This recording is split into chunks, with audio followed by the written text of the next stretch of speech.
자, 우리 베풀리가 인사하기 원합니다. 오늘 좀 잘 오셨습니다. 자, 은혜 받기 원합니다. 예, 감사합니다. 여러분, 아름다운 밤입니다. 날씨도 참 좋고, 하나님 앞에 찬양하고 예배드리기가 참 좋은 날이죠. 오늘도, 이 성전을 들어오실 때는 이 상하고 아프고 속상한 마음을 가지고 오셨을지라도 돌아가는 발걸음 가운데 하나님께서 허락하시는 치유와 회복의 역사가 나타나기를 주님의 이름으로 축복합니다. 자, 우리는 지난 시간 이 아론의 두 아들이죠. 나답과 아비후가 다른 불을 향해 다른 불을 담아서 분향하다가 죽임을 당하는 이야기를 살펴보았습니다. 자, 우리들은 바로 이것을 이 영광의 부재, 거룩의 부재라는 관점으로 해석을 해보았는데요. 자, 하나님께서 거하시는 성전이 거룩하듯 그 성전에 상주하는 제사장도 역시 거룩해야 된다라고 배웠죠. 자, 한번 따라해 볼까요? 성전이 거룩하듯, 제사장도 거룩해야 된다. 예, 성전이 거룩하듯 누구도 거룩해야 된다고요? 예, 왕 같은 제사장인 우리들도 거룩해야 튕겨나가지 않고 하나님의 영광을 누릴 수 있다는 이야기입니다. 자, 이번 시간에는 그 뒤를 이어서 이 엘르아살과 이다말 이야기를 좀 살펴보려고 하는데요. 자, 우리가 지난 시간 말씀을 살펴본 것처럼 나답과 아비후는요, 이 제사장으로서 집례하는 첫 제사부터 탈이 나지 않았습니까? 자, 그러자 모세는요, 이번엔 좀 긴장이 된 것 같아요. 그래서 이 모세의 남은 두 아들인 엘르아살과 이다말에게 이 불러달아 놓고 제사장의 직무를 아주 상세하게 설명을 해줍니다. 자, 그 내용을 요약해 보자면 이렇습니다. 먼저 12절, 여호와께 드리고 남은 소제물은 지극히 거룩한 제물이니 그것을 가져다가 너희 가족들과 함께 먹어라. 자, 13절부터 14절, 여호와께 화목제나 속죄제를 드리고 난 이후에 제사장 몫으로 구분된 고기도 역시 거룩한 제물들이니 그것을 가져다가 거룩한 곳에서 먹어라. 자, 그러니까 제사장들은요, 제사를 드리고 난 이후에 생긴 제물들을요, 너무나 귀하고 소중한 것으로 여기면서 그것을 가져다가 식구들과 함께 맛있게 먹으라는 이야기예요. 자, 왜요? 바로 이것이 제사장 몫으로 구분된 하나님의 선물이기 때문에 그렇습니다. 자, 그런데 지금 여기서 사건이 발생하게 되는데요. 자, 우리 다 같이 16절 말씀 같이 한번 읽어보겠습니다. 시작. 모세가 속죄제 드린 염소를 찾은즉 이미 불살른지라 그가 아론의 남은 아들 엘르아살과 이다말에게 노하여 이르되. 자, 모세는 분명히 지금 제사를 드리고 난 이후에 고기들을 먹으라고 했는데, 자, 그런데 이 엘르아살과 이다말이 그 제물들을 어떻게 했다고 하죠? 예, 먹지 않고 모조리 다 불살라 버렸다라고 이야기합니다. 자, 그래서 모세는 자신의 지시를 따르지 않는 이 제사장들에게 크게 화가 났는데요. 자, 뭐라고 책망을 하고 있는지 17절, 18절 말씀 같이 한번 읽어보겠습니다. 시작. 이 속죄 제물은 지극히 거룩하거늘 너희가 어찌하여 거룩한 곳에서 먹지 아니하였느냐? 이는 너희로 회중의 죄를 담당하여 그들을 위하여 여호와 앞에 속죄하려고 너희에게 주신 것이니라.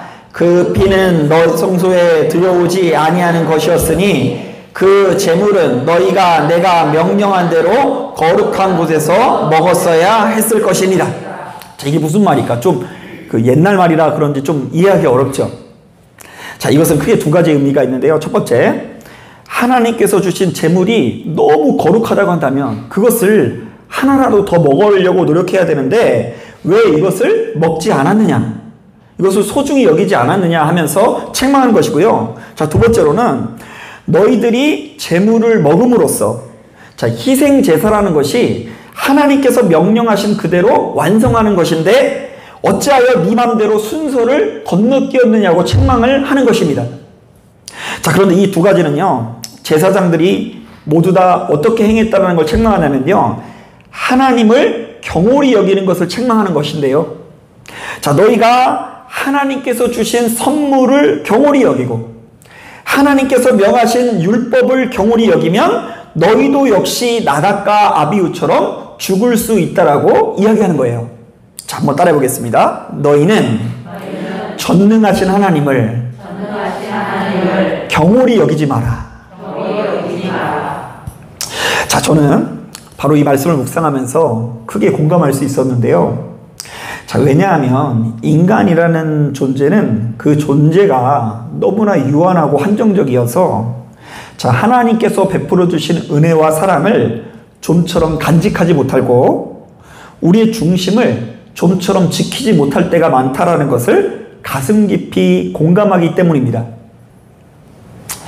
자, 여러분 기억하실지 모르겠지만 창세기 2장을 보니까 하나님께서 지상 낙원을 지어주시고는 그곳의 모든 풍요로움들과 혜택들을 값없이 주시면서 아담과 하와에게 이렇게 당부를 하십니다.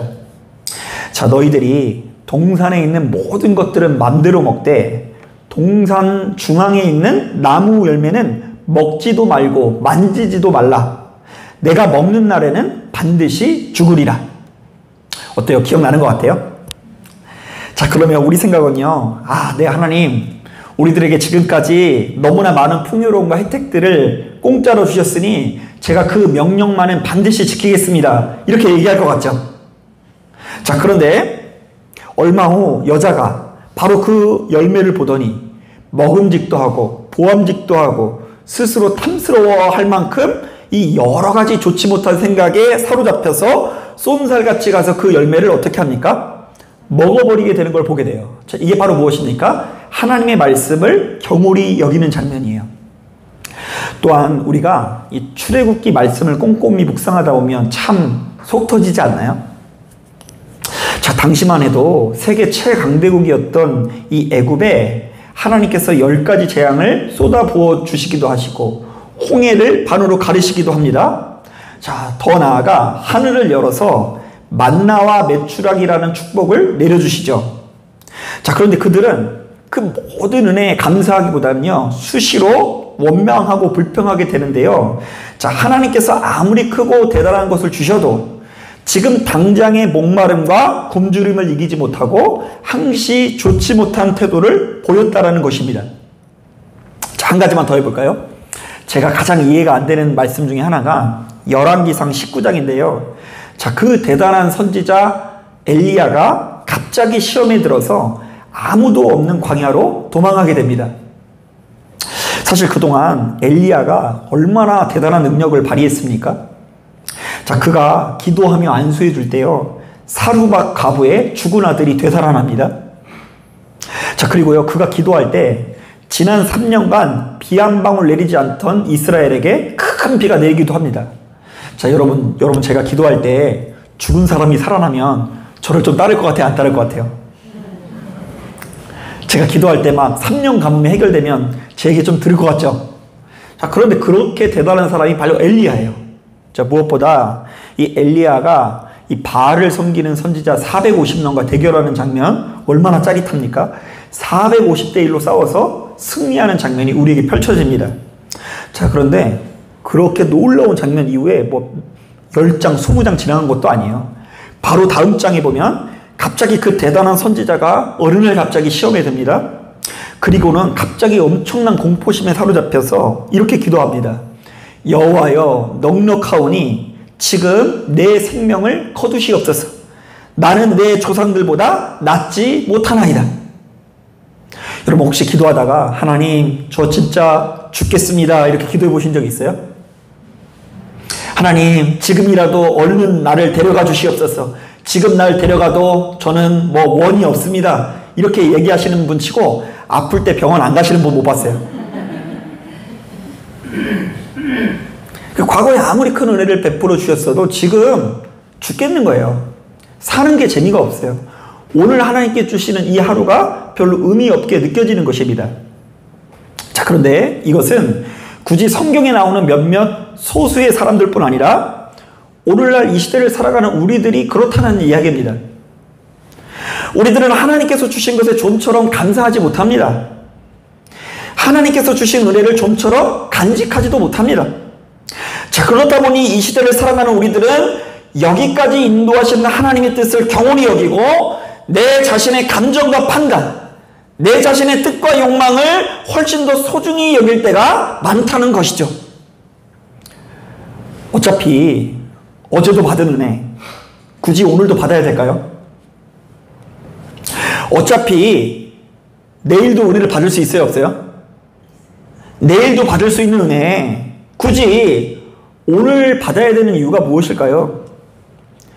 교회를 나온다고 해서 내게 얻어지는 유익도 딱히 잘 모르겠고, 매일같이 교회 나와서 기도하고 예배한다는 것, 그게 뭐가 그렇게 중요한 일인가 싶을 때가 참으로 많이 있다라는 것입니다. 여러분, 말씀을 준비하다가 문득 생각나는 일이 있습니다. 2017년도에 애플에서 신상 아이폰이 출시된다는 소식을 듣고 한 청년이 무려 6박 7일을 노숙 끝에 신상 아이폰을 개통한 것이 크게 화제가 된 적이 있습니다. 대단하죠? 길에서 며칠을 잤다고요? 6일을 텐트 치고 잤어요. 그래서 길바닥에서 생수 하나 들고 막 이빨도 닦고 일주일간 씻지도 않고 그 자리에서 일주일간 노숙을 했어요. 자, 그런데 그 사람뿐만 아니라요, 얼마나 많은 사람들이 거기에서 지인을 치고 줄을 서 있는지, 심지어 일당 12만 원을 받고 그 줄을 대신 서주는 알바가 등장할 정도예요. 그러니까 여러분들도 나중에 휴대폰 이렇게 출시된다고 한다면 거기 가서 아르바이트 한번 해보세요. 12만 원씩이나 받을 수 있대요. 자, 가만히 보면 여러분, 사람이요, 자신이 갖고 싶은 것을 향해서 아주 대단한 열정을 보이는 것 같다는 생각이 들어요. 마찬가지로 이와 비슷한 차원에서 어제 인터넷에서 굉장히 흥미로운 기사를 읽었는데요. 자, 10월 달에 부산 기장에서요, BTS라는 보이그룹의 콘서트가 있는데요. 바로 이 콘서트에 참석하기 위해서 지금 예약된 인원이 무려 10만 명이라고 합니다. 10만 명이 한 자리에 모인다고 하여. 자, 그런데 우리나라 하여튼 얼마나 발빠른지, 자, 이때에 맞춰서 그 콘서트가 열리는 기장 지역의 숙박업소들이 숙박비를 무려 10배를 올렸다고 합니다. 자, 그래서 어떤 곳은요, 무려 2박에 750만 원을 줘야 된다고 해요. 이틀밥 자는데 얼마요? 그럼 여러분 가시겠어요, 안 가시겠어요? 차라리 안 가보던가 그 옆에서 텐트라도 치고 잘 것 같죠. 그런데도 불구하고 10월 달에 있을 그 콘서트 때문에 10월 달에는 부산 기장에서 이 숙소를 예약할 수가 없대요, 지금. 왜냐하면 어떤 값을 치르더라도 BTS 공연을 반드시 보겠다라는 그들의 열정 때문인 거예요. 자, 그런데 냉정하게 말하면요, 오늘 예수 믿는 우리들의 열정이 이들의 열정보다 낫다고 할 수 있을까요? 자, 무려 6박 7일을 노숙하면서 아이폰을 얻으려는 열정, BTS를 보기 위해서 무려 10배 이상의 숙박비를 기꺼이 지불하는 열정. 자, 어쩌면 오늘날 우리들은 하나님을 바로 이 아이폰만큼도 BTS만큼도 귀하게 여기지 않는 것 같다라는 생각이 듭니다. 자, 그렇다 보니 바로 이런 시대 가운데 우리들은 점점 더 이런 생각에 휩싸일 수 있어요. 어차피 어제도 받은 은혜 굳이 오늘 받을 필요가 있다 없다? 있다고 해주세요. 어차피 내일도 받을 수 있는 은혜 굳이 오늘 받을 필요가 있을까? 아멘. 있어요. 맞아요. 매일같이 교회 나와서 기도하고 예배한다는 거, 그게 그렇게 뭐가 중요한 일일까? 가만히 보면 이 시대는 예수 믿는다라는 것이 갈수록 별거 아닌 것처럼 느껴지고 나의 인생에 전능하신 하나님의 자리는 점점 더 위축되고 있다는 생각이 듭니다. 솔직히 말하면 가끔씩은 저도 그런 생각에 휩싸일 때가 있어요. 자, 왜 그런 줄 아세요? 왜냐하면 돈이 가지고 있는 권세가 너무나 크기 때문이에요. 여러분 눈앞에 있는 모든 세상의 풍요로움들이 너무 크고 대단해 보이니까 별로 하나님의 은혜로 천국을 이룬다는 것이 별로 매력적으로 느껴지지 않는 거예요. 그래서 저도 옛날에는요, 여러분, 예수 믿는 사람들이 아이폰만큼도 열정을 안 가지면 어떡합니까? 이러면서 막 화내기도 하고 혼내기도 하는데요. 이해해요. 여러분, 이 세상을 살면서 얼마나 힘드십니까? 얼마나 고단해요?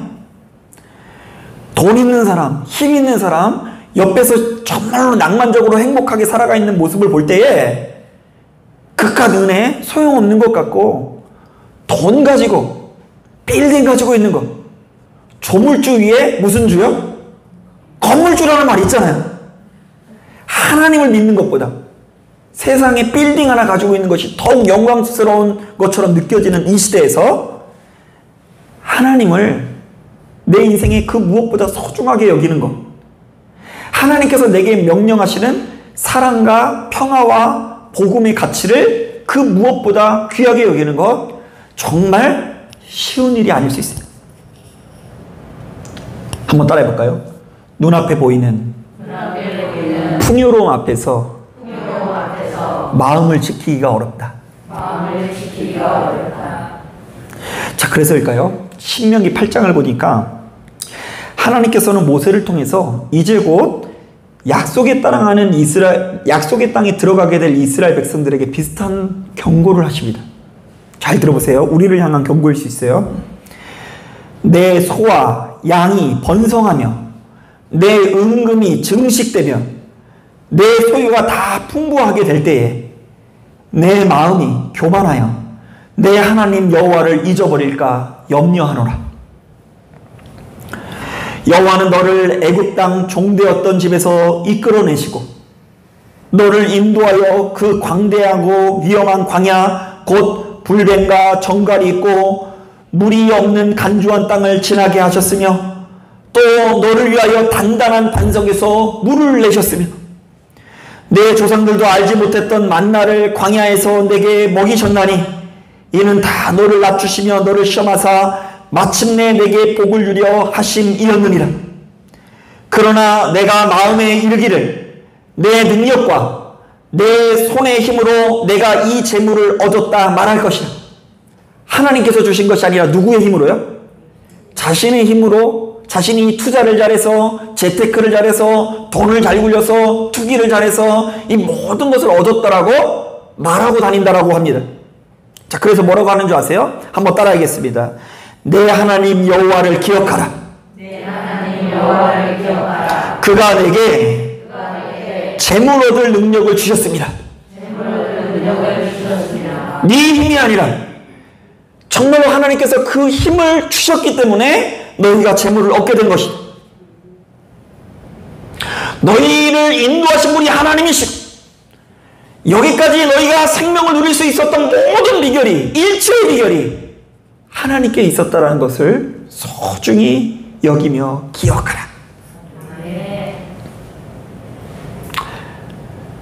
여러분, 눈앞의 풍요로움으로 인해서 여기까지 인도하시는 하나님을 잃어버려서는 안 됩니다. 눈에 보이는 풍요로움을 넘어서 유혹받지 말고, 미혹받지 말고 눈에 보이지 않는 하나님을 기억하는 것이 믿음입니다. 자, 그런데 오늘 본문을 보니 이제 막 제사장으로 세워진 엘르아살과 이다말이 하나님께서 주신 것을 소중히 여기며 먹지 않고 불을 태워버리니까 모세가 머리끝까지 화가 난 거예요. 제사장은 어떤 경우에도 하나님께서 주신 것을 경홀히 여기면 안 된다. 만약 그렇다면 너희도 역시 나답과 아비후처럼 망하고 죽게 될까봐 내가 심히 걱정이 된다. 자, 그러자 그 옆에 있던 아론이 화들짝 놀라서 모세에게 굉장히 중요한 이야기를 하는데요. 자, 어떤 이야기를 하는지 우리 19절 말씀 같이 한번 읽어보겠습니다. 시작. 아론이 모세에게 이르되 오늘 그들이 그 속죄제와 번제를 여호와께 드렸어도 이런 일이 내게 임하였거늘 오늘 내가 속죄 제물을 먹었더라면 여호와께서 어찌 좋게 여기셨으리요. 자, 이게 무슨 말일까요? 좀 어렵죠. 자, 방금 전에 이거 무슨 얘기냐면 방금 전에 자신의 아들들 나답과 아비후가 번제와 속죄제를 드리는 과정에서 하나님을 욕되게 하여 죽임을 당했는데 바로 이렇게 죄스럽고 염치 없는 상황에서 우리가 어떻게 하나님께서 주신 것을 기쁘게 먹을 수 있습니까? 근신하는 차원에서 우리가 먹겠습니다? 안 먹겠습니다? 안 먹겠습니다 라는 이야기를 하는 거예요. 자, 그랬더니 모세가 이를 좋게 여겼다, 안 좋게 여겼다? 좋게 여겼다. 자, 그런데 물론 아론이 이런 이야기를 어떤 의로 말하는 것인지는 우리는 정확하게는 알 수 없어요. 자, 어쩌면 지금 눈앞에 아들 2명이 죽었잖아요. 나답과 아비후가 죽으니까 혹여 모세의 눈 밖에 나가지고 엘르아살과 이다말이 죽을까봐 이렇게 방어해 준 걸 수도 있어요. 자, 여러분 같으면 방어를 할 것 같아요? 안 할 것 같아요? 아, 우리 아들이 그런 거는 아니고요. 다 뜻이 있습니다. 이렇게 얘기할 것 같죠? 저는 좀 그런 것 같은데 확실한 건 아니에요. 자, 그런데 그게 아니라 어쩌면 또 이런 걸 수도 있어요. 정말로 이렇게 죄되고 속상한 마음을 가지고 이 세 부자가 하나님께서 주신 예물을 모두 다 거절하고 그냥 태워버린 걸 수도 있고요. 어떤 분은요, 이 반항의 의미로 하셨다는 분도 있어요. 하나님께서 주신 거 먹겠다, 안 먹겠다? 우리 형제를 데려가시 하나님 먹지 않겠습니다. 이렇게 극단적으로 해석하는 분도 있어요. 자, 그러나 분명한 것은 아까 이야기했는 대로 이 이야기를 듣고 있던 모세도 아론의 말에 크게 공감했다는 것인데요. 자, 바로 여기에서 제사장들에게 굉장히 중요한 메시지가 되는 거예요. 자, 어떤 메시지일까요? 자, 제사장이라고 한다면 율법의 모든 것을 절차대로 진행하는 것도 중요하지만 하나님 앞에 이렇게 스스로를 작게 여기고 초라하게 여길 수 있는 마음이 있어야 된다. 자, 제사장은 눈앞의 작은 이득보다 전능하신 하나님께 스스로의 죄와 허물을 뉘우치고 반성하는 마음이 있어야 된다. 자, 이게 굉장히 중요한 메시지가 되는 거예요. 자, 사랑하는 여러분, 제가 늘 이야기하는 거지만 오늘날 이 시대는 누구는 제사장이고 누구는 제사장이 아니고 굳이 이렇게 나눌 필요가 없는 시대입니다. 자, 목사가 제사장일까? 목사는 제사장이 맞아요. 제가 봤을 때는. 근데 목사만 제사장은 아닌 거예요. 우리 모두가 다 제사장일 수 있어요. 우리 모두 다 왕 같은 제사장이요. 하나님과 어디서든 교제할 수 있는 성전된 존재들입니다. 자, 그런데 바로 이런 우리들에게 오늘 우리가 읽은 본문은 크게 2가지를 요구하고 있어요. 자, 제사장 된 너희는 하나님을 경홀히 여기지 마라. 하나님께서 주셨는데 그거 막 감사하거나 소중히 여기지 않고 불태워버리면 벌 받는다. 자, 둘째, 제사장 된 너희는 하나님 앞에서 스스로를 작게 여기고 죄와 허물을 뉘우치고 반성하는 마음을 간직해라. 자, 그래서 생명이 있다라는 것은 반성하는 마음을 간직하는 거예요. 스스로를 작게 여기는 마음을 가지고 있는 것이 생명이 있는 거예요. 자, 사랑하는 여러분, 하나님을 그 무엇보다 크게 여기면서 경홀히 여기지 않는 것이 거룩입니다. 지금 내가 매사에 누구 앞에 서 있는 것처럼 하나님 앞에 서 있는 것처럼 하나님을 경홀히 여기지 않고 매사에 하나님 앞에 살아가는 것처럼 살아가는 것이 거룩이고요. 또한 하나님 앞에 자기 자신을 작게 여기고 스스로의 죄와 허물을 뉘우치고 반성하는 마음을 갖는 것이 진정한 의미의 거룩이에요. 자, 여러분, 오늘 이 예배 왜 나오셨어요? 이 예배 나오신 이유가 뭐예요? 목사님 말씀 들어서 듣기 위해서, 얼마나 잘하기나 보기 위해서 왔죠? 아니에요. 그거 아니에요. 예배 때 찬양하고 눈물 흘릴 준비하고 오시는 분도 있어요. 그래서 저는 막 그 찬양 열광적으로 하는 이야기를 하면은 항상 떠오르는 게 뭐냐면, 저랑 항상 같이 찬양 집회를 다니는 친구가 있었는데, 걔는 왜 이렇게 맨날 예배 때마다 우는지, 막 우는데 콧물이 막 이렇게 막 떨어져가지고 이렇게 나왔다가 그러다가 막 숨을 들이마시면 이렇게 들어가서 옆에서 그거를 그냥 만져서 이렇게 닦아주기도 뭐하고, 걔는 심각하게 기도하고 있는데, 야, 그것도 굉장히 은사라는 생각이 들어서 되게 부러워했던 생각이 나긴 나요. 자, 그런데 여러분, 예배의 진정한 의미는 지난 3일간도 이 수요 예배를 참석하시는 분들은요, 전제가 그거예요. 지난 3일간 나는 나도 모르는 사이에 하나님의 거룩하신 성품과 일치되지 못했다. 하나님은 거룩이시고 하나님은 사랑이신데 나는 거룩하지도 못하고 사랑하지 못했다. 그러므로 나는 의인이 아니라 어떻다고요? 죄인이다. 죄인입니다. 나 죄인이니까 이런 나를 용서하여 주옵소서라는 의지를 가지고 나와서 드리는 예배가 마음을 다해서 드리는 예배고요. 속으로는 아무것도 없이 겉으로만 쥐야 이렇게 하는 것을 외식하는 예배라고 하는 거예요. 여러분, 바로 이러한 음성에 귀 기울이시고 시간이 흐를수록 예수 안에서 거룩한 삶을 살길 원합니다. 네. 이미 제가 이 자리에 앉아 계신 분들을 보니까 하나님께서 주신 은혜를 충분히 경험하신 분들이에요. 뭐 얼마나 더 큰 걸 경험해야 되나요? 이미 여러분 하나님께서 충분히 보여주셨죠. 들려주셨죠. 아니 이렇게 왜 지혜로우신 분들을 만나. 다시 한번 여쭤볼게요. 여러분, 하나님께서 참 좋으신 분이라는 증거를 이미 충분히 보여주셨죠. 하나님께서 살아계시사 여기까지 여러분들을 인도하셨습니다. 진짜 하나님 아니었으면 우리가 이만큼 살 수 없는데 하나님의 은혜로 지금 이렇게 살아있는 것입니다.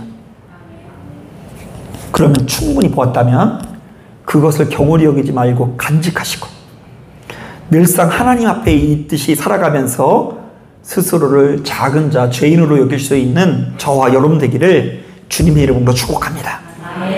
자, 기도하겠습니다.